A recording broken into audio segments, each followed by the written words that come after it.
Hello friends, welcome to अक्षर food.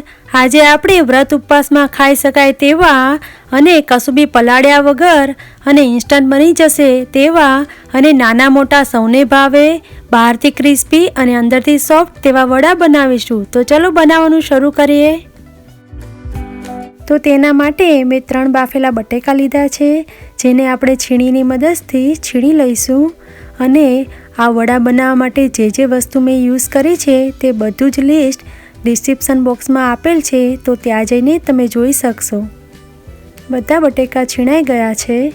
तेमां 3 tablespoon सिंगदाणानो भूको, 5 tablespoon सिंगोडानो लोट, झीणा समारेला मीठा લીમડાના पत्ता, अर्धी चमची लीला समारेला मरचा, 1 टेबलस्पून कोपरानो भूको, 3 टेबलस्पून कोथमीर, 1 चमची के स्वाद प्रमाणे मीठું। आ બધું જ મિક્સ કરીને આપણે લોટ બાંધી લેવાનો છે। જો તમને જરૂર લાગે તો 1/8 ટીસ્પૂન જેટલો સિંગોડાનો લોટ તમે ઉમેરી શકો। મારો લોટ બંધાઈ ગયો છે, મારે પાણી કે લોટ કશું બી એડ કરવાની જરૂર પડી નથી। અને બીજી બાજુ મેં વડાને તળવા માટે તેલ મૂકી દીધું છે ગરમ કરવા માટે, અને તેલને આપણે મીડિયમ ફ્લેમ પર થવા દઈશું। ત્યાં સુધીમાં આપણે વડા તૈયાર કરી લઈએ। વડા બનાવવા માટે બંને હાથ તેલવાળા કરી દીધા છે, અને હવે આપણે એક લુવો લઈશું અને તેને રોટલીના લુવા પાડી એવી રીતે ગોળ કરી દેવાનું છે। અને પછી આપણે આંગળીનો યુઝ કરીને વડામાં આવી રીતે હોલ કરી દઈશું। આવી રીતે બીજા વડા પણ તૈયાર કરી લઈશું। બીજો એક વડું પણ બનાવીને બતાવી દઉં તમને। આવી રીતે હથેળીમાં ગોળ કરીશું અને હથેળીમાં રાખીને જ આંગળીથી હોલ કરી દઈશું। આ ઈઝી પડશે।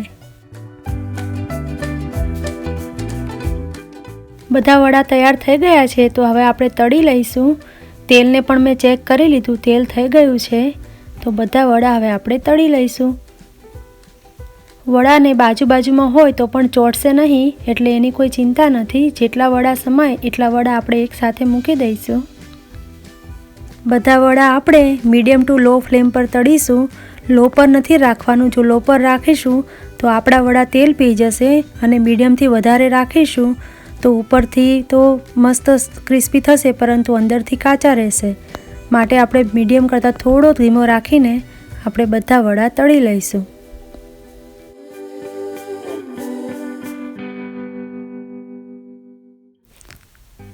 નીચેની બાજુ થઈ ગયા છે, તો હવે આપણે પલટાવી દઈશું।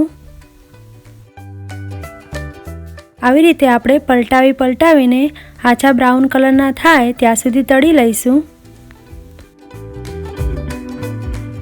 તમે જોઈ શકો છો આપણા વડાનો કેટલો સરસ કલર આવ્યો છે। તો આપણા વડા રેડી થઈ ગયા છે। તો હવે તેને આવી રીતે જાળીવાળું વાસણ હોય તેમાં કાઢી લઈશું, તો આપણા વડા લાંબો સમય ક્રિસ્પી રહેશે। આટલા વડા તળાતા મને 4 મિનિટ લાગી છે। આવી રીતે બાકીના બધા વડા મેં તળી લીધા છે। તો તમને બતાવી દઉં કે આપણા વડા કેટલા ક્રિસ્પી બન્યા છે,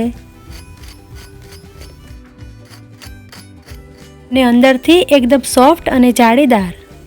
તો ચલો આપણે વડાને પીરસી લઈએ હવે।